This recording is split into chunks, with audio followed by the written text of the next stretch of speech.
Okay, well, welcome, ladies and gentlemen, to this evening's discussion about the most interesting city in the history of the West, and for the Jewish people, the most treasured city in our nation's history, mentioned over 600 times in the Hebrew Bible, the focus of Jewish prayer, and the city whose map is written onto the heart, Yerushalayim, Jerusalem.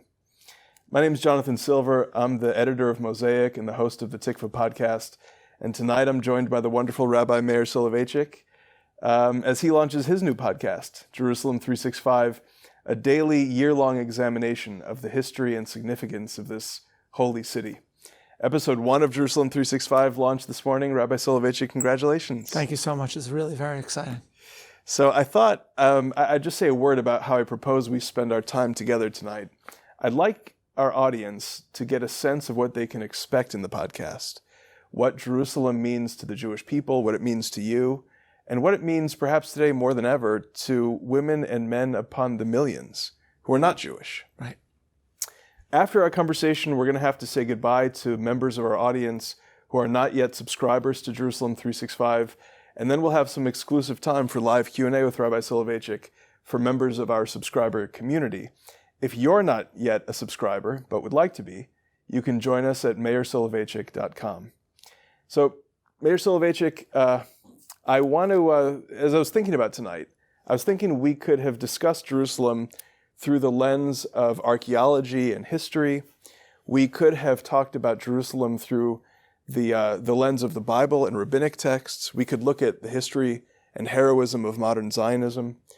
But instead, I think it'd be powerful to look at 3 or 4 expressions of the human heart, expressions of culture.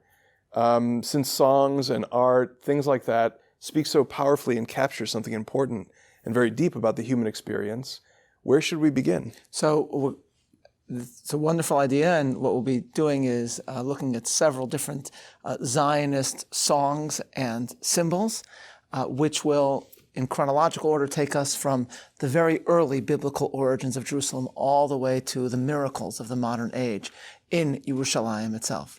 And so we'll start with perhaps the most famous poem that is linked with Zionism, which is, of course, the Israeli national anthem, Hatikvah, which is both one of the most well-known songs about Israel and Jerusalem, but also, in a certain sense, one of the least well-known. Maybe even least well-known because it's so well-known. Well, most well-known because, least well-known because it's so well-known, and yet both the biblical origins as well as the story of what that poem, that song looked like originally are so unknown today. So let's start. Yeah. So let's just talk for a moment about the refrain of Hatikvah as it stands today in the Israeli national anthem, which is very famous. Od lo avda tikvatenu, hatikvah bat shnot alpayim. We have not yet lost our hope, the 2,000-year-old hope. Liot am chofshi be'artzenu, to be a free people in our land. Eretz Tzion v'Yerushalayim, the land of Zion and Jerusalem. There's a lot that's interesting about this paragraph, leaving aside the fact that it implies that Zion and Jerusalem are actually 2 separate entities, whereas actually in the Bible, Zion usually means Jerusalem. It doesn't mean the land of Israel or the Jewish state. Zion is the ancient name for Jerusalem at the time when David conquered it. So Zion is Jerusalem. But leaving that aside for now, what's being expressed in the modern version of the poem is, of course, part of the 2,000-year-old hope, which is the political aspect, liot am chofshi be'artzenu, to be a free people in our land, Eretz Tzion v'Yerushalayim, the land of Zion and Jerusalem. But that's not the original version of the poem, and it evolved. And actually, the original version was once incredibly well known, and we can decipher that from several very, very moving moments in Jewish history. That version speaks even more powerfully, I think, to the biblical vision of what Jerusalem is all about and how Jerusalem embodies both what the Jewish state once was and what the Jewish dream of the Jewish state always has been. So maybe you can give us a guide of the text. Terrific. Yeah. So the original poem, Hatikvah, was written by Naftali Hertz Imber. the technical Latin term to describe Imber was lo yutzlach. Lo yutzlach is technically from Hebrew, but it's a Yiddish word to mean totally without any success in his life at all. And I think he was an alcoholic who wrote the poem, either according to legend or fact, on a scrap of paper, I think, as I recall, originally. And the poem took off, and he was always associated with it. And as I recall, his funeral was linked to that as well, because of how the legend of his poetry was connected to this poem, Hatikvah. But the original refrain, it's a much longer poem than the national anthem is, and it's slightly different. And the differences, though in words are slight, actually are profound if you actually drill down to it. So let's maybe look at the refrain. Excellent. I think we can put it on the screen of Imber's original version. Imber's original version goes like this in the chorus: Od lo avda tikvatenu. That so far is the same. Our hope has not been lost.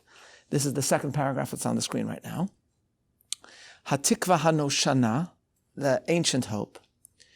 Lashuv la'eretz avotenu. Note that I did not say lashuv, but I pronounce it Ashkenazically. We'll come back to that in a minute. Lashuv. By Ashkenazically, I mean, whether that's grammatically correct or not, is a separate question, but it's lashuv la'eretz avotenu, to return to the land of our forefathers. So there again, instead of the phrase being political, to be a free nation in our land, it's something more emotional than that. Of course, the political independence is implied, but it's about return, to return to the land of our fathers. And now, instead of the line, the land of Zion in Jerusalem, we have a biblical figure named, the man who's more bound up with Jerusalem than any other in history. To return to the land of our fathers, Le'ir ba David Chana, to the city in which David encamped. And that, of course, is Jerusalem. That's a phrase from the Bible describing Jerusalem. Hoi Ariel, Ariel. Ariel, the Lion of God, is a word for the Temple Mount or for Jerusalem. Ir Asher David Chana, the city in which David encamped. And so, in this version of the song, which is, of course, assuming a lot of biblical knowledge that not necessarily everybody who's going to sing the song has, which is probably why it evolved, what's being expressed is, you don't even need to say Jerusalem. To say David is to speak of Jerusalem. So just as Menachem Begin once said when Jewish sovereignty over Jerusalem was challenged, he said that, well, we're going to rename Jerusalem like there's a Washington, D.C. We're going to name Jerusalem Jerusalem, D.C., David's city. To speak of David's city, which is exactly what Imber's doing, is just to speak of Jerusalem. Because for us, Jerusalem will always be the city of David's dreams. And just as David conquered the city and settled it before there was a temple and when Mount Moriah was desolate, so too for many years after Jerusalem was destroyed and Mount Moriah was desolate, David's dream became the Jewish vision of Jerusalem. So David and Jerusalem are one, and the Jewish Jerusalem is David's Jerusalem. And that's what this version captures, that the current political anthem does not capture. And it's important to go back to it just to see how bound up with Jerusalem David is in the Jewish imagination, and how David's dreams of Jerusalem were at the heart of the poem that became the most famous song in the history of Zionism. And in tracking that transformation from David's biblical yearning for the city, and that yearning which is then expressed here poetically, to the modern Zionist version, the version that now celebrates the modern state of Israel, we also see a transformation in the nature of the Jewish people and the history of the Jewish people, from one which is longing for an idea to one which then takes very practical steps to build up a state. Exactly right. And yet, the very question of what is Jerusalem will always be a question that will sit at the heart of Zionism itself. Because what it will raise for Zionism is, what is the Jewish state for? Is it, as some would have had it, to normalize the Jewish people?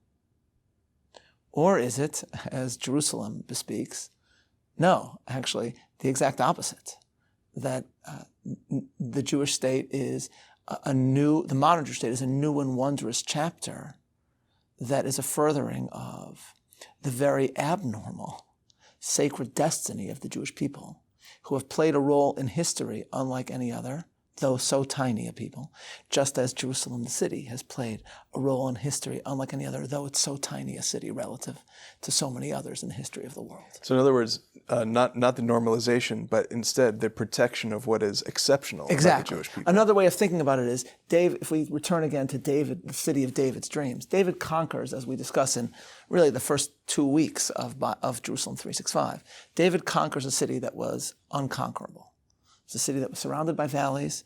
It's like, as a dear friend of mine, Peter Neustaedter, said, it's like, I think he said this to me, but it may be just my own pop culture interest, but I think this was his.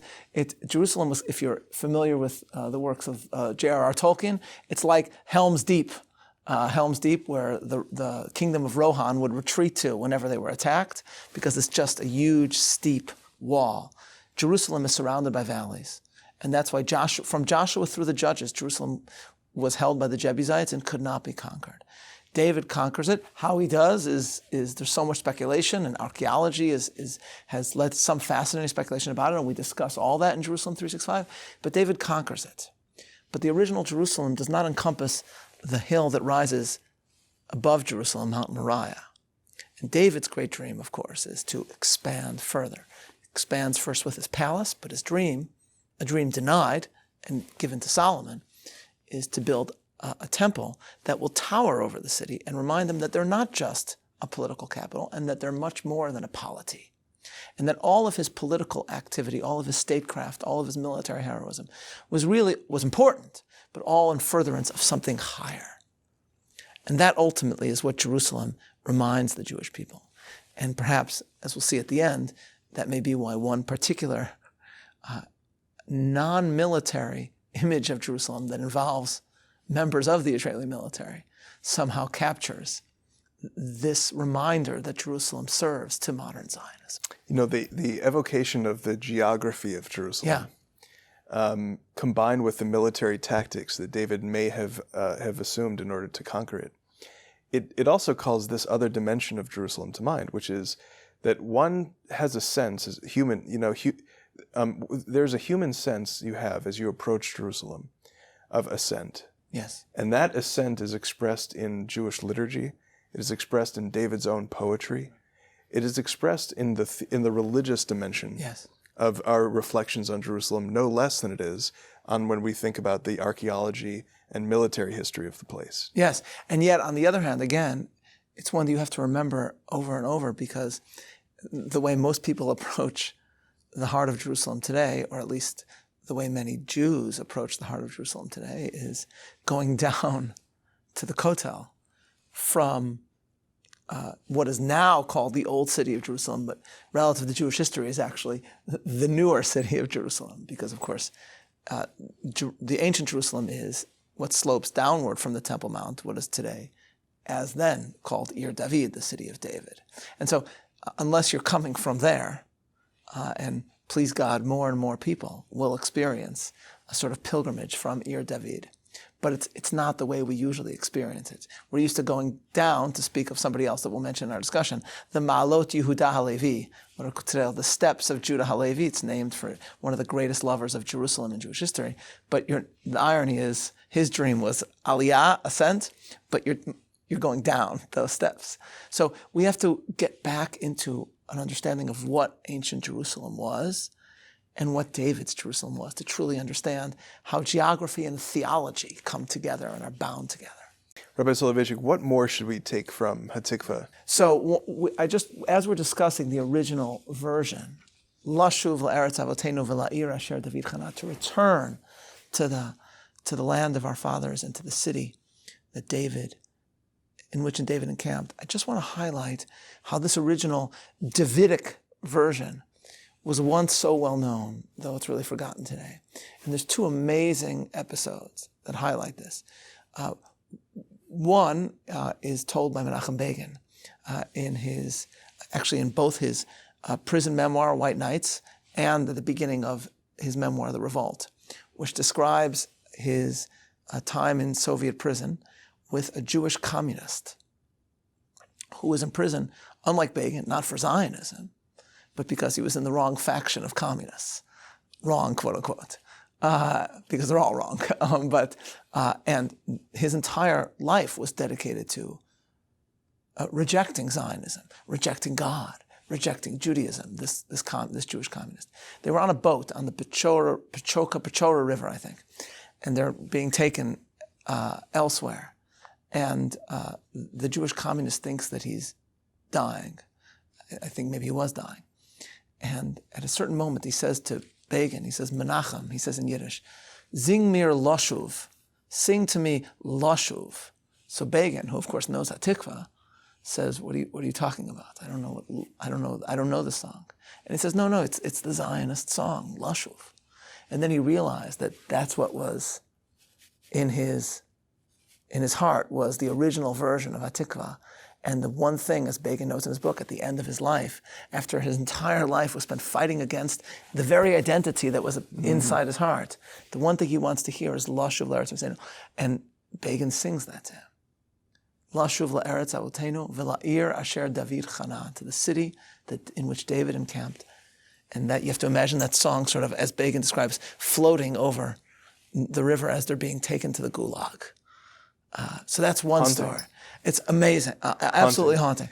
And then the other one. Well, let me just say that many of the people who are watching our conversation or listening to our conversation now will have had the experience of encountering Jerusalem on a trip or something like that, and there is a palpable gravitational force that pulls you into the city. Yes. And a person who is very not mystical, such as myself, even experiences something like this. Yes. And so one can imagine, one can sympathize with, even in the realm of imagination, 100%. a person who just cannot escape the pull of that place. And I'll tell you something fascinating, just linked to that, the way you spoke of it. And we'll have an episode of Jerusalem 365 about this. There was this incredible article somewhere about how scientists were able to sort of link the date of the burning of the first temple to a certain magnetic force that they were discerning from the burning of metal or something like that took place there. That a certain magnetic force can still be discerned from the moment Jerusalem was burnt by Nebuchadnezzar, by the Babylonians. Not by the Romans, by the Babylonians. And to me, of course, as a rabbi, you see everything as a metaphor. But, you don't need to be a professional symbologist like myself to see this metaphor. I mean, it's burned, and in the very burning, which seems to destroy the Jewish bond to it, the magnetic force draws us there. So there absolutely is that. But for him, what's interesting is that this familial, emotional version of Hatikvah spoke to him clearly in a certain way. Now there's an even more poignant story than this, as haunting as that is. And to truly appreciate the second one, we have to understand the original biblical allusion of Hatikvah. Od lo avda tikvatenu. Our hope is not yet lost. That's also biblical. It's playing on one of the most famous prophecies of Jewish restoration, which is Ezekiel 37, the valley of the dry bones. Ezekiel was in a place in Babylon, actually. The place where he prophesies from is Tel Aviv, actually, is the name of it. Nothing meant against Tel Aviv now. I love Tel Aviv, but that's the name of the place in the Golah that he is, Tel Aviv. And then at a certain point he's shown a vision of just dry bones, and the bones come together and live. And God says, and I think we have this, we could put up the text on the screen. God tells him what's the meaning of this vision. And he says as follows, Vayomer elai ben adam ha'atzmot ha'ela kol beit Yisrael hema. He says, "O son of man, these bones represent the house of Israel." Why do they represent the house of Israel? Because they say, Hine omrim, behold they say, Yovshu atzmotenu, our bones are dried up. V'ovda tikvatenu, our hope is lost. And then God says, no, I will take you out of your graves and bring you to the land of Israel. I'm going to open your graves and lift you out of the graves, O my people, and bring you to the land of Israel. And so Imber is playing on this by saying, unlike the house of Israel and the prophetic vision, which originally said our hope is lost, we have learned, in other words, from Ezekiel not to give up hope. And we do not say with them, our hope is lost. Instead, we say, Od lo avda tikvatenu, our hope is not yet lost. Now, of course, if you then think about what occurs in the 20th century, the Valley of the Dry Bones is hauntingly fulfilled. I am going to open your graves and lift you out of your graves and bring you to the land of Israel. And so the most incredible, and I wrote an essay and commentary about this called The Nation of Dry Bones. This vision and the original version of the song especially is even more hauntingly fulfilled in one moment when Hatikvah is sung. And this is a BBC report from Bergen-Belsen right after its liberation. And the announcer thinks that he's reporting, it's on a Friday night service, and he thinks he's describing a prayer, like a Lachadodi, but they're singing Hatikvah. So I think it would be amazing if we actually play. It's a 3-minute clip, very, very, you can find it on YouTube. I think we'll try to play it. Yeah, let's play it. And I want everyone to listen carefully to the version, if you can make out the version of Hatikvah that's being sung. The day I reached Belsen concentration camp, the 5th day of liberation, was a Friday, the day before the Jewish Sabbath. Something like half the surviving prisoners at Belsen were Jews, and the Jewish chaplain to the British Second Army, the Reverend L.H. Hardman, held an eve of the Sabbath service in the open air in the midst of the camp. It was the first Jewish service that many of the men and women present had taken part in for 6 years. It was probably the first Jewish service held on German soil in absolute security and without fear for a decade. Around us lay the corpses that there had not been time to clear away, even after 5 days. 40,000 or more had been cleared, but there were still 1,000 or 2,000 around. And people were still lying down and dying in broad daylight in front of our eyes. This was the background to this open-air Jewish service. During the service, the few hundred people gathered together were sobbing openly, with joy at their liberation, and with sorrow at the memory of their parents and brothers and sisters that had been taken from them and gassed and burned. These people knew they were being recorded. They wanted the world to hear their voice. They made a tremendous effort, which quite exhausted them. Listen.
Yisrael Chai, the children of Israel still liveth. That phrase, Am Yisrael Chai, was uttered by the Jewish chaplain, British Jewish chaplain, who was there.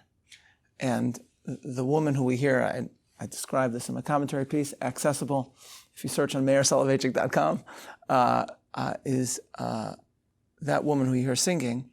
So her daughter made Aliyah and wrote a description of what it meant to have her mother singing this at Bergen-Belsen and watching her own son being sworn into the IDF and singing Hatikvah. But of course, the Hatikvah that she sings is Lashuv and La'ir Asher David Chana. And she sings it literally, almost literally bringing the valley. She is in the valley of dry bones. She's surrounded, as the BBC says, by death. And she is herself certainly skeletal. And yet she wants, as the announcer said, the world to hear. Lashuv la'aretz avotenu la'ir asher David chana. So. Something just extremely powerful about the way that Jerusalem is able to inspire art that brings together the fullness of the Jewish experience. Yes, and it highlights what's also in the original version of Naftali Hertz Imber's poem. It's actually the last line, the last stanza is Shimu achai ba'artzot nudai et kol achad chozenu. Hear, my fellows, the voice of one of our visionaries. Ki rak im acharon ha'yehudi gam achari tikvatenu. That only with the last Jew will be the end of our hope. So to be a Jew is to never give up hope, and Jerusalem is the beacon of Jewish hope, as it was for David. So subscribers to Jerusalem 365 are going to probably learn more about Hatikvah in time. Let's go to the next symbol. Okay, so if the original version of Hatikvah links us to David and the biblical vision of Jerusalem, which was the first temple, whose creation and story and destruction is all told in the Hebrew Bible, our next symbol, which is the emblem of the state of Israel, is all about the existence and yearning for and destruction of the second temple. And that, maybe we'll post it on the screen, what this symbol is. That's the symbol of the state of Israel, which is a menorah surrounded by 2 olive branches. But what's important about this, and I know you'll be shocked to hear, was a source of big debate in Israel. And this was the only argument that took place in Israel's history ever, is what menorah you use. And that menorah, of course, is both in terms of its branches, but especially the stepped pedestal that's on there is the menorah that's taken directly off the depiction of the bringing of Jerusalem's treasures into Rome that stands today on the Arch of Titus. I think we have an image of the Arch of Titus, but everyone knows it. It is to this day the most famous symbol of Jerusalem's destruction in the world. And so it was placed at the heart of the symbol of the state of Israel because those who chose it wanted to send the message that the arch is reversed. And yet it was a controversial choice, and there were well-known rabbinic Zionists, including the grandfather of the current president of Israel, Rabbi Isaac Halevi Herzog, who protested vehemently when this was chosen. Because, according to Jewish tradition, the menorah did not have a stepped pedestal. And if at the time of the destruction it was depicted as having a stepped pedestal, that seems to indicate that there was at one point, perhaps through Herod, as some suggest, perhaps after the destruction, there was a Roman aesthetic that was added to it. Even Josephus, who describes, and we'll have a whole episode on this, we'll have many episodes that draw on Josephus, of course, right. But Josephus, who describes the parade of the bringing of the temple treasures into Rome, he says about the candelabra, though it was changed from what it once was. So clearly there was a Roman aesthetic that was added. And according to Jewish tradition, the menorah stood on a tripod. And actually, on Jewish catacombs in Rome, on mosaics in Israel, there have been discovered from both before the destruction and after drawings like Jewish graffiti of the tripod menorah, which, at least as Dr. Daniel Sperber suggests, seems to be a sort of protest against the Romanization of Jerusalem. And so Rabbi Herzog was saying, this is actually the wrong choice. We've just merited the return of the light of Zion. Why should we choose a Romanized menorah?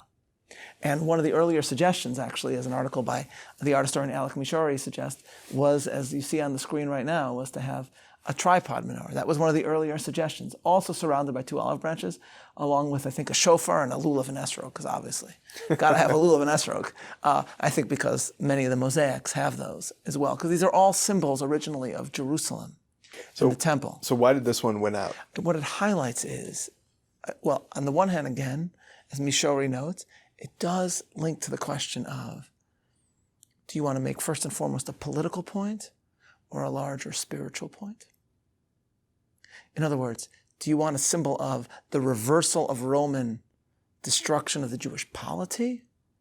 Or do you want what was for the Jews a symbol of the Temple of Jerusalem and a resistance to its Romanization? Is Jerusalem first and foremost the capital of Jewish sovereignty? Or is it the locus of Jewish faith and destiny? Because of course it's both. Mm-hmm. Of course it's both. And in my own view, I agree with Rabbi Herzog, and I think something else should have been chosen. On the other hand, it does highlight how profound an impact the symbol of the Arch of Titus had on the Jews, so that just as we noted, the lashuv stirrings of a communist, we have people who went to the Arch of Titus who are in very complicated relationships with their Jewishness, to say the least, and nevertheless found a stirring when they went to the Arch of Titus. Sigmund Freud, famously, when he visited Rome, and he was... No pious Jew, he. No, it would take a psychoanalyst to truly delve into the complexity of his relationship. You're talking about somebody who, writes a book about the story of Moses being totally, that he's discovered the true story of Moses, and he writes this, on the eve of the Holocaust, as he flees Vienna. So this is someone who has some very strange and, in my view, at times horrifying things to say about Judaism, and from his meaning horrifying not because they're right, because they're wrong. But nevertheless, he took a postcard of the Arch of Titus and wrote in German, and yet the Jew survives it and sent it to somebody. So it's a very powerful.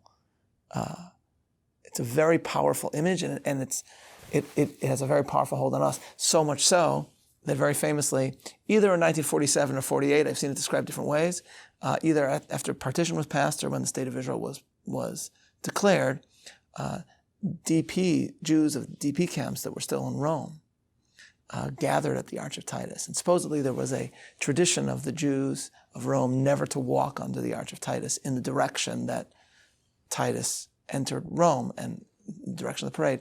But, and I think we have an image of this, they gathered at the arch and walked under it in the reverse direction to show the reversal. And so on the one hand, it again touches on the question which will come up again and again in our history. What is Jerusalem? And what does it say about the Jewish people? What does it say about the Jewish state? Right. On the other hand, it also highlights the Jewish desire to respond to the arch. And I myself feel that. For one of my son's bar mitzvahs, on the way back from Jerusalem, we stopped at the Arch of Titus, and there he did a siyum. Siyum is a celebration of finishing a large order of the Mishnah, and he did the siyum at the arch, and the order of the Mishnah that he celebrated finishing was the laws of the Temple of Jerusalem, Kodshim. And that was basically our response. But for us, as a family, that highlighted, of course, that we celebrate what has been reversed, but of course, there is a very important thing that Rome wrought which has not been reversed yet. Right. And in a certain sense, the imperfect menorah on the seal highlights both the miracles of our time, but also that there is still much more to yearn for. The thing that I learned from your description of this debate between the tripod base and the Romanized base highlights the fact that Jerusalem is both a civic and military and political center. Yes. And it is the center of Jewish spirituality and worship, and the site to which we direct all of our prayer. Exactly. And it's both of those things, and you can't lose sight of either of them. And you can't lose sight of either one. And what makes David unique as I've discussed in my lectures on statesmanship here, is that he's the supreme symbol of military success and statesmanship, and yet he's always looking to never celebrate himself and to say, no, this is not about me. This is about the sacred destiny of the Jewish people and its relationship with God. And Jerusalem, he wants Jerusalem to be the ultimate symbol of that, the unconquerable city that was conquered by him but celebrates God, not him. Right. And so it's David who always reminds us of this, that Jerusalem is both, but one is geographically, topographically, but also hierarchically in terms of values, the highest. Mm-hmm. And of course, many Jews have had a complicated relationship with that proposition. And that's why David is always our supreme symbol of politics as Jews, because he reminds us that politics is important, but we're about more than politics. Right. So let's go to the next symbol. I'm just looking at the clock here. So this will take us now, what's so great about this next symbol, which is the second most famous Hebrew song about Israel, I think, which is Nomi Shemer's Yerushalayim Shel Zahav, Jerusalem of Gold, which was written originally, though there was a stanza added afterwards, as a song of longing when the old city of Jerusalem was held by Jordan, before Jerusalem was liberated, the old city. But in a certain sense, even though it's a modern song, it actually takes us now right from where we left off, meaning if the Arch of Titus is the destruction of Jerusalem and the parade that occurred in Rome in 70 CE, the poem, in an unbelievable way, joins then the most famous lover of Jerusalem in the Roman era after the destruction of Jerusalem, and the most famous lover of Jerusalem in the medieval era of Jewish history. So it joins the two together. And then as we'll see in our final image, it actually then connects the modern era to that. So here too, let's see it in the text. So let's talk about the text. So the most famous refrain, in other words, this is a song describes Jerusalem, and it describes how Bilibah Choma, that in the heart of Jerusalem there's a wall, meaning the old city, Jews can't go. They can't go. And under Jordan, so many of the symbols of Jewish Jerusalem in the old city had been desecrated. Mount of Olives was desecrated. The Churva synagogue, one of my favorite places in Jerusalem, whose story we'll tell at various points because it actually spans centuries. The Churva synagogue, which means destruction, which means ruin, but was the most beautiful synagogue in the Jewish world in a certain sense, was blown up by the Jordanian Legion. And so she's describing a Jerusalem that's a Jewish Jerusalem that's missing its heart within. It's walled off from its heart. And then you have the tribute to Jerusalem, which is the chorus. And we can put that on the screen from the original. The Yerushalayim. While you're doing that, let me just underscore. I mean, what a evocative, poignant image that it's incredible that a body should be walled off from its very deepest self, from its life source. Right. It's walled off from its life source. And as we'll discuss, by the way, we'll discuss one of the most interesting things I think that people don't know a lot about, which will come toward the end of Jerusalem 365, or really maybe the last third, is what did Rabbi Soloveichik, he's only plotted out the first 250 or so. Well, I plotted episodes, the first 100 episode for episode, but in this series, there's a lot of different periods that people just don't know a lot about. So there's tons of what happens in the Second Temple period. People don't know. People know in the Second Temple Ezra, Judah, Maccabee, and Herod. Good things to know. Well, important, surely, but there's just, there was a whole Hasmonean dynasty that ruled Jerusalem, and there were so many different kings and one truly glorious queen, Shlom Tzion, the greatest queen in Jewish history, meaning that ruled in Esther aside, but meaning that ruled, certainly the greatest queen regnant in Jewish history. Right. And similarly, people know a lot about political debate about Israel that took place between 1948 and 1967. But people don't focus a lot now because of what happened afterwards. How did those living in Jerusalem, the new city, relate to the walled-off city. And there's all sorts of unbelievable stories of what they did to get a glimpse at the city. And what did it mean to mark holidays in the new city of Jerusalem when the center of where the holiday should be is walled off to them? And there's amazing and poignant stories to tell. But so it's, as you say, it's an incredible image, Bili Bachoma, a wall at its heart. And then she has the tribute. And we have to understand why she chooses this tribute. And let's put the lyrics on the screen again one more time. So it's Yerushalayim Shel Zahav. This is the bottom of the page, if you see on the screen. Vishel Nechoshet Vishel Or. Jerusalem of gold and of bronze and light.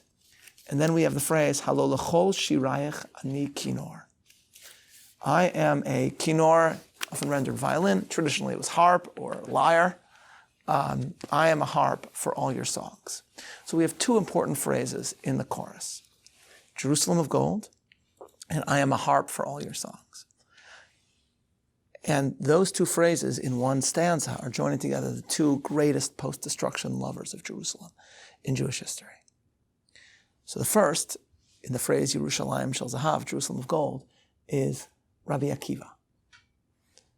And the story of Rabbi Akiva is well known in the Talmud, that he seemed to be a lo yitzlach, right. and was for the first 40 years of his life. Right. And then he is inspired to go learn Torah by a woman, Rachel, who falls in love with him and sees something extraordinary in him. And according to the story in the Talmud, Rachel came from a very famous, wealthy home of Jerusalem. And she was disowned by her father for marrying this shepherd, because she was supposed to marry rich, And they lived in poverty. And famously, one of the most romantic passages in the Talmud is in one version of the story. Rabbi Akiva says to Rachel, if I was able to afford it, I would buy you a Yerushalayim Shel Zahav, a Jerusalem of gold, which was women would wear like a tiara with Jerusalem etched out on it in gold. And so the phrase joins together love and faith of a couple, because of course he does vindicate her love, but then Naomi Shemer is taking it and saying that in a certain sense we are all Rachel, and our love for Jerusalem will one day be vindicated, and our faith in Jerusalem will one day be vindicated. So she's turning us all into Rachel, and we have to understand how important this is, because of course Rabbi Akiva, as we'll discuss, was in Jerusalem 365, was not only basically like the rabbinic advisor to the Bar Kokhba revolt, and the most well-known supporter of the Bar Kokhba revolt, but we also have to understand the reason why he supported it and what happened there, because the age of Hadrian, even though for us the Arch of Titus is more famous, but for the rabbis, Hadrian was hated more than Titus, because Titus just physically destroyed Jerusalem, but Hadrian banned Jews from it and turned it into a Roman city. And so she's linking now in the period between 1948 and 1967, which was one of the few times in Jewish history that Jews couldn't enter the heart of Jerusalem. She's turning back to Rabbi Akiva, which was another time when Jews could not enter the heart of Jerusalem. And yet, as the Talmud also famously describes Rabbi Akiva, as his colleagues wept over Jerusalem, Rabbi Akiva famously laughed and said that now he's even more certain that the prophecy of Zechariah, that grandparents and grandchildren will sit in the streets of Jerusalem will be fulfilled. And they respond, Akiva nechamtanu, Akiva, you have consoled us. And so she's taking Rabbi Akiva and Rachel and their love and their faith as a symbol of the ultimate faith in Jerusalem. We have faith in Jerusalem like Rabbi Akiva had faith in Jerusalem, and we had faith in Jerusalem like Rachel's faith in Rabbi Akiva was vindicated. And the story says that eventually Rabbi Akiva became a great rabbi, and he bought Rachel a Yerushalayim Shel Zahav. So that's what she's playing on there. So that, not playing on, drawing on. And so she's taking the greatest lover of Jerusalem in classical Jewish history, but also the greatest love story in classical Jewish history. And tell us about the Kinor. Okay, so that comes from one of the most famous poems of Yehuda Halevi, who was, of course, the greatest Jewish poet since David, and the greatest yearner for Jerusalem in the medieval times. His most famous poem is Libi b'mizrach v'anochi b'sof ma'arav. I am in the east. My heart is in the east, which is also about being separate. Your heart is separate from, my heart is in the east, and I am in the end of the west, meaning Spain. But for traditional Jews, and in Ashkenazic liturgy, this is recited on Tisha B'Av, and has always been recited on Tisha B'Av. His most famous poem is Tzion halo tishali l'shlom asirayach. I think we have that. So it's up, and what he says is, Tzion halo tishali, he's speaking to Zion. And Zion is Jerusalem again, not the land of Israel. Zion, speak for the well-being of your prisoners. And he says as follows then. He says, Livkot enutech anitanim, I am like a jackal in wailing for your pain, for your destruction. So on the one hand, he has one phrase comparing himself in a simile to bewailing. But then he highlights how even as Jews mourn, they remember Jerusalem in its splendor. And so then he adds, Ve'et echlom shivat shvutech, and when I dream of the return of your captives, ani kinor l'shirayach, I am a harp for your songs. So he's basically saying, in a poem that will later be mirrored by Shai Agnon in his famous 1966 speech. He was also a Levite and also spoke about his dreams of Jerusalem in his Nobel Prize speech, and that was also at a time when he was cut off from Jerusalem, from the heart of Jerusalem. He's saying, I wail like a jackal for your destruction, or like a hyena, whatever exactly the animal is, but I'm also a harp for your songs. And so she's joining together in one stanza, Nomi Shemer. Rabbi Akiva and Yehuda Halevi, the most famous dreamer of, optimist and hopeful lover of Jerusalem in the post-destruction classical period, and the most famous lover of Jerusalem in the medieval period. So we have to rush to the final image that I know you want us to focus on, but I want to just observe in the transformation of the wailing for the captives into something which can be heard as music. Yes. That there is a theme which we can trace throughout various of the examples you've given. And the theme is this: just as the communist who dedicated his entire life to opposing the fundaments of religious devotion, represented by Jerusalem, nevertheless was drawn to it against his wishes at the end. Yeah. And just as here there's a yearning for the destruction of Jerusalem, a longing, a sadness, a melancholy that is nevertheless transformed against the intentions of the mourners into song. Yes. Jerusalem seems to be doing something to us, or at least we observe it as doing something to us beyond our control. Yes, and the Jerusalem amazing thing emerges through it. It just, and we will see throughout this combination, or either dialectic or synthesis between mourning for Jerusalem and yet exultantly remembering Jerusalem as it was and the certainty that it will be restored. And we'll see through a lot of different stories we tell. William Seward will go to Jerusalem, Lincoln Secretary of State. Right. He will see the Jews Erev Shabbat, Friday afternoon, cry at the Wailing Wall, and then get up and say, okay, it's Shabbat. Now we will go to the Churva synagogue and celebrate this beautiful synagogue that we just built, the most magnificent synagogue that Jerusalem has had in 1900 years. right. Rabbi Goren will be discussed in a whole other episode. We'll see the Jews of the old city fleeing or being expelled by the Jordanian legions, which was also on a Friday. And then he'll go Friday evening to a synagogue, and the Hasidim there who knew it had just happened, and certainly mourned it as well, begin singing Yibaneh HaMikdash, may the temple be rebuilt. And we live with those two together. Dialectic is exactly the right word. Yeah. This bouncing back and forth. And it happens it also reminds us, even today, with all the miracles, to remember what is yet to be and to yearn for it. That's why it's so important to tell that story. So tell us about this image, perhaps among the most iconic images of Jerusalem. So of course this is so well known, and it's on the Jerusalem 365 website, of course. And it was taken by David Rubinger, the photographer who's taken some of the most famous photographs in the history of modern Israel. But what's so fascinating is that the photographer who took it didn't think it was an extraordinary picture, which is why we have it. He gave it away to the IDF, and they began selling it for $1 a piece.